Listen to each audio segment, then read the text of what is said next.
Gooner, Ronnie Piper, and Tractor Boy, Luke Hume were on a search for a team with pride, passion, and glory. They went to the Big Apple and found the New York Red Bulls. From the Garden State to the Empire State, red runs deep.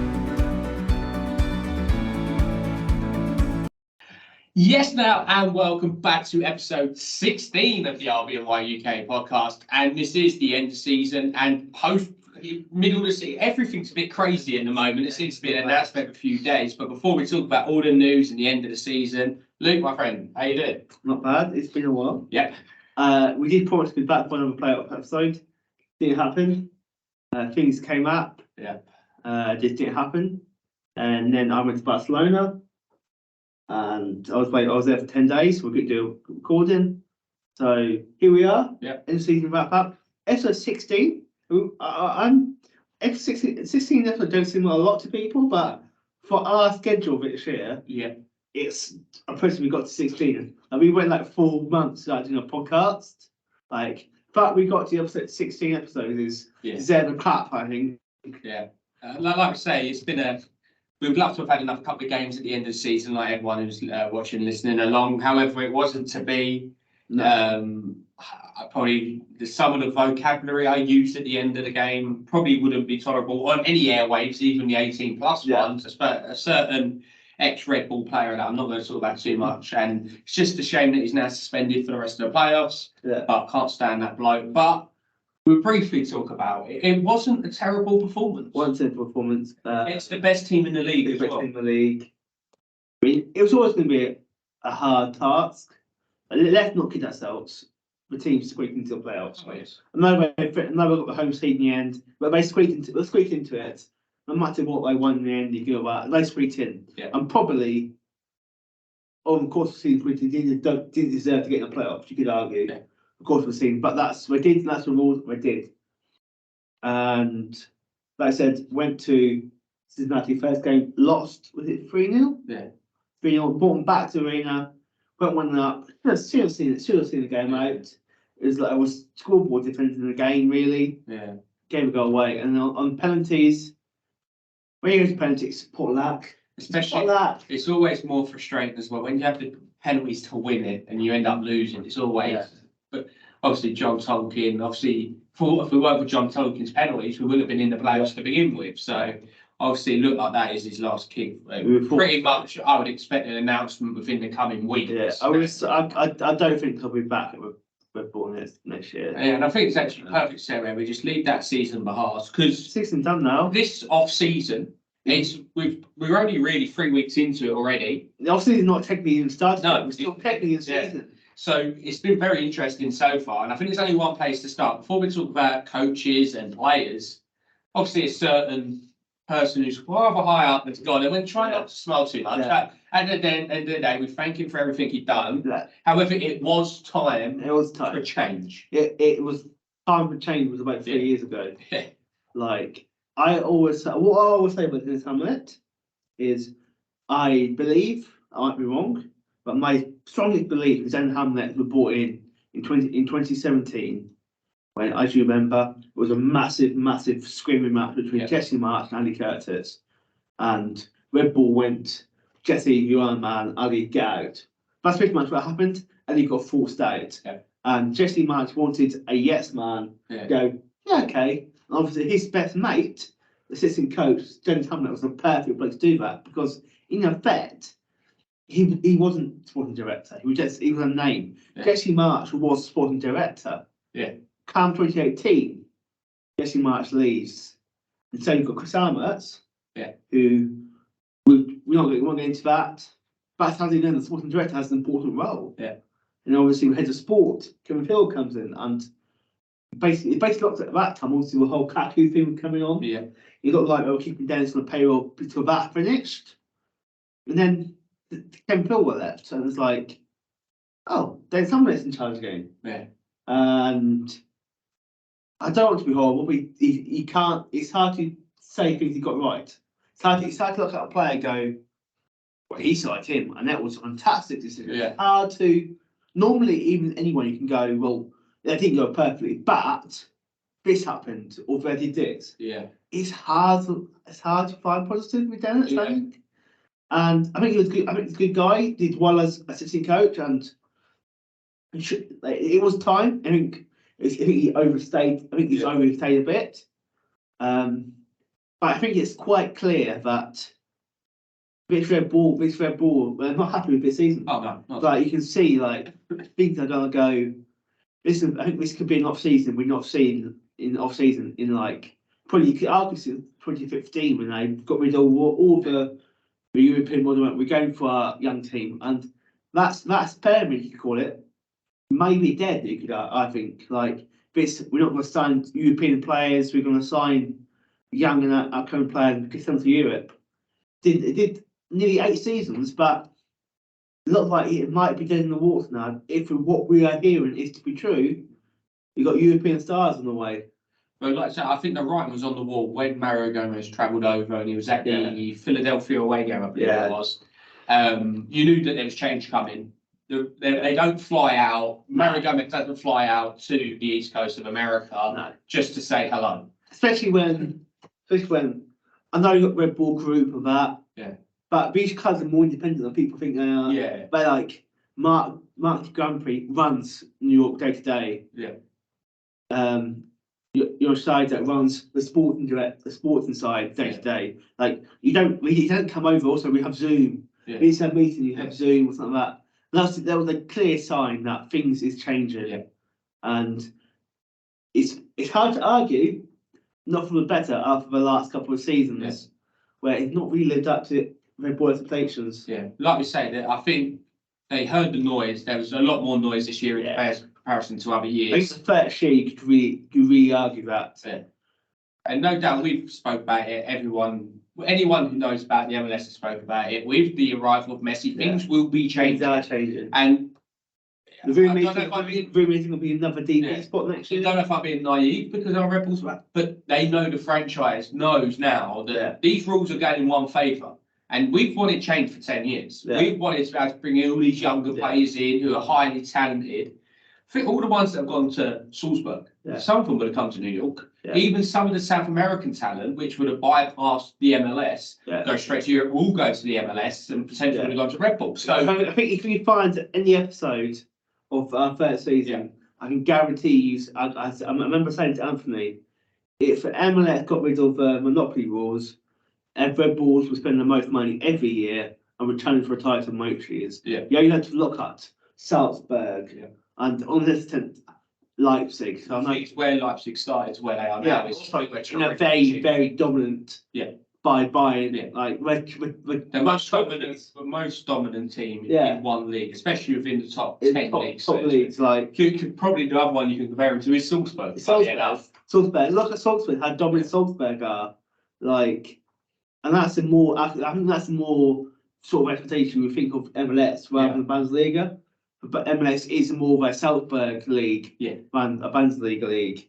Yeah. And like Red Bulls, they can come over here and go, we want this striker, okay, we paid here's 15 million for him. Yeah. They can't afford to do that, and especially now eventually all these rules are going like it's gonna be a slow process. Yeah. But eventually with Telly Cup we go like slow but surely. Like I say, Messi's come over. But if the rumours are believed to be true, a part of his thing is he might be able to have his own franchise come when he retires. And there's no way Messi goes, oh yeah, I'll sign up for all of that. He's gone, right, if you want to prosper, you need to go to more of a European approach. And it's funny enough, as we say, there was rumoured that MLS are thinking about Simbins next year, but I'm not getting into that until it's confirmed because I think that's just ludicrous. But like I say, stuff is changing in the MLS for the better, in my personal opinion. I don't know. Like I said, we come from a European which is different. However, even the biggest of soccer followers in the United States, watch enough Europe know that look, it's still a bit wobbly, it's a bit weird, and there's ways around everything at the end of the day. Because no matter what it says on Messi's wage, he's getting paid about 25 times more than that. But like I say, there's ways around it. But before we talk more about the league, obviously there has been a change in the coach position. Yeah. So obviously we tweeted it out once it was announced, but we give like a place on record again. A massive thanks to Troy. No, he's great. How he turned such a abysmal, dreadful team to watch. Yeah. Who at times, even though we still watched every game, you really was like, I can't be bothered. Yeah. He made the team, rekindled the rapport with the fans. Yeah. And a lot of players found new life. Yeah. I've got to admit, Ellis Manuel, Tom Barlow's name, and obviously we'll come on to Barlow in a bit. Both really started playing well under him. He understood what it meant to be a coach at Red Bull. Yeah. And to get that team into the playoffs, which most people said was an impossible task, he will have a good coaching career. Yeah. He's done the best he could with that roster. I agree. And I'm surprised they let him go. I don't necessarily think it's the wrong decision. Yeah. I think we need a more experienced coach. Like we say, you don't get rid of someone who's doing well unless there's not someone already coming through the door, or there's a few options that are close. I think we need him. I think at the moment we need a more experienced coach. Yeah. Especially if what we're hearing is true, people like Fosberg. You need someone with experience to handle cuts of that. You can't have a coach who only real experience is half a season in MLS and the USL. It makes sense, I think, but it doesn't mean I'm not surprised. I thought they were going to keep him. Yeah. I thought especially after we got in the playoffs, he gets at least a season. Yeah. It wasn't to be. I remember that news come out. We were very shocked. Yeah, I was very surprised. I saw Dennis go. Dennis went before, didn't he? Yeah. Dennis went before. And we were always expecting that, so we kind of knew it's coming to an end. Yeah, like I say, really do wish him all the best of luck. I would bet every penny I had on him having a successful career as a coach. I think he'll be back in the MLS in a year. Very soon. He's a very smart man. Yeah. He'll understand what it means to be a coach and the franchise. He would understand the pick. I think that's what he done well straight away. Understood the Red Bulls fans. Yeah. What they expect is the bare minimum. Yeah. And he knows that was work rate and attitude. Yeah. He brought that back because at the end of the period around Struber, I've never seen such a gap in between. Not all the players, because obviously most of the players were still very good, but in terms of the overall club and fans, it was a big rip. Culture was pretty worse originally. Look at the crowd. All right, we exclude the Miami games, that's an exception. But even the crowds, they were doing healthy numbers at the end in comparison to what they were at some points at the beginning. Obviously, a lot didn't go away in the season. You obviously had the whole. I don't know where you started, but all of the Van Zier incident, you've had Lewis Morgan pretty much out for the whole year. Spurgeon Gomer as well, what a good player. It looked great to see him back on the bench at the end, but Troy done the best what he could with that team. And if someone would have said to us or anyone, Troy walks in the door, you'd be upset he's leaving, you'd be thankful, made the playoffs, went out to the Supporters' Shield winners, people would go, we'll take that. At this part of the season, we'll take that. Yeah, definitely. And like we say, I think he's going to do very, very well. And I think he could be a very good coach as well, getting the best out of the younger players. You notice that Tolkien grew leaps and bounds under him.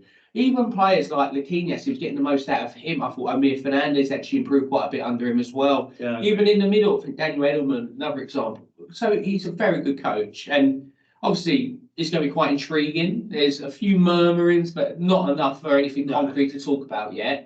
But you see it a lot with coaching decisions that out of the blue just it happens. So we'll be keeping an eye on that. Last time it was open. So not technically been an open coach position in 10 years. Yeah. So obviously with daylight, I know Jesse Myers came in, but literally every time a manager's gone, a new one comes straight away. Yeah. The last time open position opened, Mike Pecky was appointed, and we won the Shield that year. So just saying. Yeah, like I say, it's going to be very intriguing. Yeah. And obviously, apart from just coaching, there's been some roster moves already. Yeah. First of all, we're talking about Hassan and Dan. Yeah. Well, I'm quite surprised by this one when it was announced. Mutual. It's sort of been mutual. Yeah, it's all got back into team as well. Yeah, he was doing quite well, improving as a player. Bundles of great hairdos as well. I've got to say that. But rather than left. It was a mutual one. So I wonder if they've said, look, there's a few players around the corner who might be coming in. Yeah. You're going to slip down the pecking order. You might be fifth choice or something. You might have gone, you know what, I might try my luck somewhere else. Yeah. He's had a couple of different teams now within the MLS. Yeah. Obviously, done fantastically well for Red Bull 2. Now moved obviously away and then come back to the Red Bull first. So he's done what he's needed to do at New York. We wish him the best of luck. Yeah. And what surprised him, but yet again, you don't let someone go No. if there isn't people lined up or potentially en route. Yeah. It was odd, man. Like he obviously came back through the twos and played a lot of USL football, and slowly got his way back in there. Quite a few records as well. He's got with the Red Bulls too. Yeah. So slowly got his way back into the team. Obviously, and it was nice to have obviously last year we had all the Tom Edwards playing at centre back. It was nice to have someone who could actually play at centre back. yeah. But yeah, it's like obviously the other big one is Caballo. Yeah. Like, I have to say, whoever's broken this deal deserves some sort of like award. Like Caballo's a good, like a nice lad, he's a decent player, but the fact that I might get 400 grand for him is incredible. Yeah, like I say, it looks like he's en route to Chicago. Looks like it, yeah. How he plays is going to suit them. Yeah. No doubt that they're actually going to probably use him as the bench option, which is my best. So like I say, I don't know why, I've just got a feeling in me that obviously we know what happened with Brian White. Yeah. Obviously he went to Vancouver and I would say Brian White was like... Yeah, but he was actually quite a decent a player for us. Yeah, he just didn't score enough goals and then he's gone there. But if a right manager knows how to use him in the right system, yeah, could become a very, like I say, it could become a decent like lower league. Yeah, I was say, as a person, as a Rebels player, no one, I don't care, whoever wants to talk to me about it, not one person out there can say he never gave 100% every time he got 100%. And that's all we ask as supporters. You can never question his effort. You can question lack of ability for with volumes given. But again, we have discussion. It's not his fault. He's put in that position. But yeah, I can't believe getting 400k for him. Yeah, like I say, it's put that into comparison. Like I know in 2016 we done something a while ago, but when we got rid of Das McCarthy, we got 400k from him. That was our captain. Either we got a really bad day for Das McCarthy, which I don't think we did, or we got a really good deal on Tom Barlow. Like I say, we do obviously wish him the best of luck. Obviously, when he does potentially play against us, hopefully he doesn't do too well. No doubt, be following him a bit closer as well, just to see how he gets on. And obviously, another one today, we was teased with a little announcement. Yeah. Don't worry, it's not all bad things. Not everyone is leaving at the moment. Yeah. New contracts. First one's been wrapped up with a new contract. Obviously, there was a few by the end of the season. Obviously, Andrew Reyes had his one tied up. There's been a few up during the season. A lot of people would like to see John Tolkien another contract and all that, but obviously it's a bit less. But obviously, the lovely brothers, obviously one of them had to get a contract soon. But there's a good little bit of business. He's a very good squad player. He's a very good squad player. He's a very good utility player. He's been on that much. Yeah. He's been on what 70, 80. And has improved as a player. He's a cheap option, and he's basically the modern version of Salzito. Yeah. Who and anyone that's about with him, I've done nightmares. Yeah, we've done nightmares. Yeah, I actually quite like him as a player as well. I think, like I say, he's maturing as a player. Yeah. When he first came in, he was a bit rash. He's only 25. Yeah, and the thing is, in football, you see it, all the top teams, you have to have a couple of utility players that can play multiple positions. Yeah. Look at last year, Duncan, obviously we don't know what's going to go on with him, so we're actually down on right back as well. He can fill in at right back, then he can fill in at centre back, and if needed, he'll fill in at left back. Yeah. It's them type of players that you need in a roster. Yeah. And you need 2 or 3 of them. Yeah. And it's a perfect one, makes sense, family, obviously, all being in the area. I feel I did nothing wrong with the deal. That's a good utility backup. Kazankin's good points. Kazankin's a really good one I not thought of. Yeah. Does he come back? I'm not sure. I think not on loan. I would take him back personally. Do Red Bulls pay money for him, though? But this is the thing, isn't it? This is would you pay money for who? Carl Duncan's not a player he was when he came through MLS. No. He's killed like Ian You've not done a lot good. He was so like a player. He was slowly getting more into it as the season went on. At the beginning, I think even he admitted it wasn't the best starts back at Red Bulls for him. By the end of it, he was getting better, more of his old self, bombing up and down. So, like I say, it'd be an interesting one to watch. Like I say, I don't think we'll be paying for him, especially with how it looks like the remit now is of the type of players they're going after. Yeah. They might go after a more experienced player or a younger alternative. But like I said, it's going to be very interesting to watch. Obviously, we talked. I know you referred to it earlier, but even when Fabrizio Romano tweets about Red Bulls, something's kind of going on. Obviously, it looks like Emil Forsberg, obviously the Swedish international, plays for Leipzig. He's going to be en route to Harrison next year, which is a bit of a statement signing, especially of the players we've got in that position. However, he obviously mainly predominantly plays as a 10. Yeah. And we don't play with a 10. It's also what I also find interesting, we sort of alluded to earlier, like after 2015, when Jesse March, before 2015, Jesse March, obviously Henri left, KO left, another team, the club was like, yeah, we're done with it, we're doing it now, we're not doing it anymore, we're going to do this. Let's know you, bring these players out. We've worked for a bit. Yeah. Last couple of years is not really worked as it should. And like, we never been any inkling of getting like, we got players from Europe, but Daniel Royers, we never got someone like Fogberg, who is, you could cast like a European superstar. Yeah. Like, look, a regular in the Champions League. A regular for his country. Yeah. Very good player. Obviously, getting on a bit now. That's why he's looking for his next. He's been at Leipzig. Oh, he is. I didn't realise until they said how long he'd been there. I was like, oh, he's proper Red Bull franchise player. So, like I say, it makes sense, and that's another one that, right, they're looking. Obviously, it's always helps when they're in the Red Bull thing. You don't have to go and talk to anyone. Well, mate, fancy a little holiday in New Jersey. Yeah, perfect, done. So, if that's something to go by, we know that they're setting their bar high.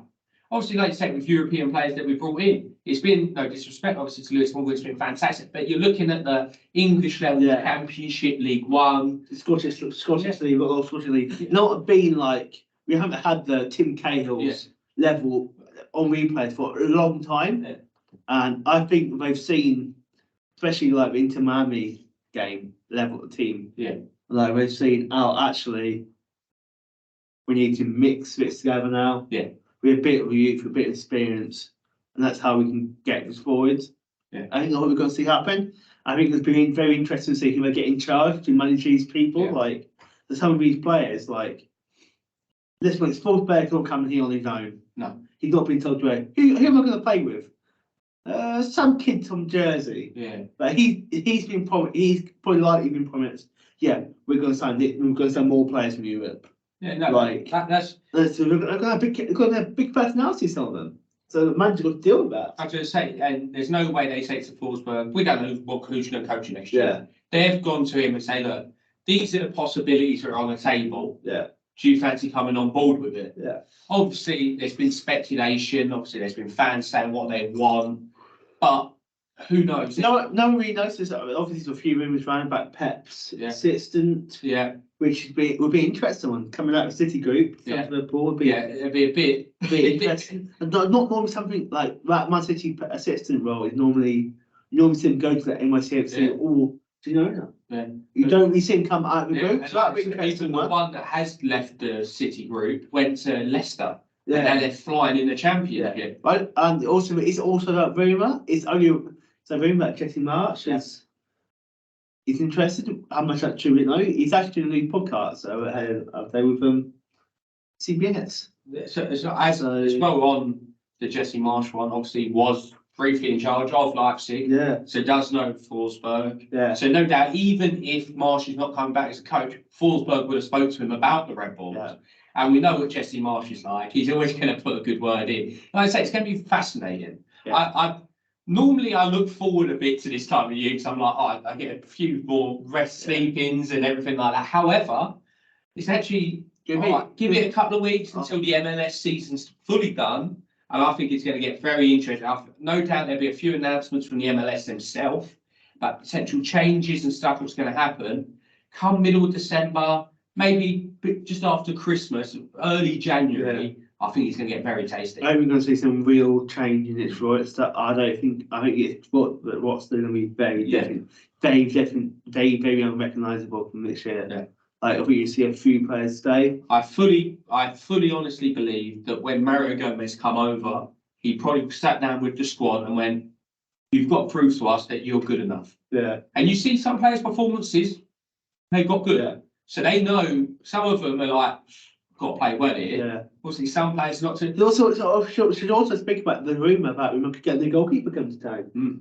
Like, that's interesting. I'm not sure how much I believe that. Yeah, Because we do a board want to use a DP spot on the goalkeeper. The only way that could happen, the only way you see that happen is Carl's on the other side, actually over to the MLS. yeah. But I don't see I don't see his natural next progression. No. Like, I don't see you're not going to go to Europe or you're not going to Mexico. Like, where's the next progression? Yeah. So I think Like I say, the only country I could see him potentially going to is maybe Brazil. Yeah. Obviously, roots are Brazilian. Obviously now Yeah, that's currently true. number one. But like I say, if I had to list all the positions on the pitch and which one I'd be least concerned about getting a new recruit in, the last one's probably goalkeeper. yeah. Striker, we need a striker. Obviously, we don't know what Dante's going to be like next year, but we've lost Barlow anyway. Barlow's gone. Midfield, you're bringing in Forsberg. Defence, you're going to have to bring in potentially a left back, potentially a right back, and guess what? Potentially a centre back. Yeah. So you're looking at potentially 7 people you might have to bring in. Yeah. And as we know, the MLS, you can't bring in 8 top players on top wages. No. Obviously, it looks like Inter Miami are doing their bit. Obviously, might bring in another DP spot. Who knows when that'll be in play? Yeah. Obviously, Red Bulls are going to know when it's going to play. Yeah, We yeah. won't, but it's going to be a very intriguing. Very intriguing. Like, Say 2 months, obviously, we're not too far away from the new season. I know it's a No. couple of months, but it's going to be very fascinating. And obviously, like I say, it was not the best of seasons, no doubt. Obviously, it's going to be a very, like, just to wrap it all up, looking forward to 2024. Some big plans from us. Two plans for that. Certain magazine becoming a very more readily available Yeah. every single month. And also an upgrade in this. We're going to try and get some few bits drafted up. But like we say, it's been a fantastic 2023. Yeah. And who knows, hopefully we might be able to somehow in our busy schedules try and get on one of them little metal birds and get out to the States. That would be lovely. That'd be nice. It's been a few years now. Yeah, it's a lot's happened in the world since we last saw America. There's only a small thing called COVID-19. Yeah. Which, That put a few spanners in the but works. if it's plans in the work, Yeah. but hopefully next year we can get back over. But like we say, no doubt, when who knows, we might do an emergency broadcast if some big news comes out, like a quick 15, 20-minute one here and there.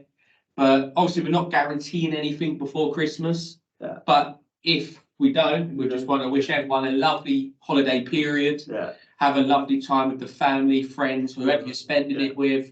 Have a drink for us, because we'll be having a drink anyway. So we'll be raising a glass. But hopefully, we might bring an emergency broadcast. Yeah, we might have a manager before Christmas. Yeah. I imagine we have a manager. Even potentially a couple of signings. Who knows? Yeah, you know, it's going to be interesting. Like Yeah. something we've not been able to say for off season for quite a while. So it is quite a nice feeling after that. Yeah. But like we say, we do thank every single one of you out there, no matter who you support, but obviously, most importantly, the Red Bull family out there for making us feel so welcome in 2023. Yeah. And no doubt 2024 is going to be a fantastic We might year. get a few more podcasts. Yeah. Well, we're not promising anything. We're not sharing our New Year's resolution yet, but it might be on an early episode in 2024. Yeah.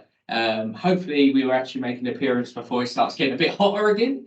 But like we say, thank you everyone who's listened to every episode so far. Even if this is your first one, we look forward to talking to you very soon. Like we say, the Twitter might be a bit quieter in a few weeks, so there's a bit less to talk about, but no doubt we're always monitoring it anyway. So we'd like to say thank you everyone for a fantastic 2023. Who knows, we might be seeing you soon.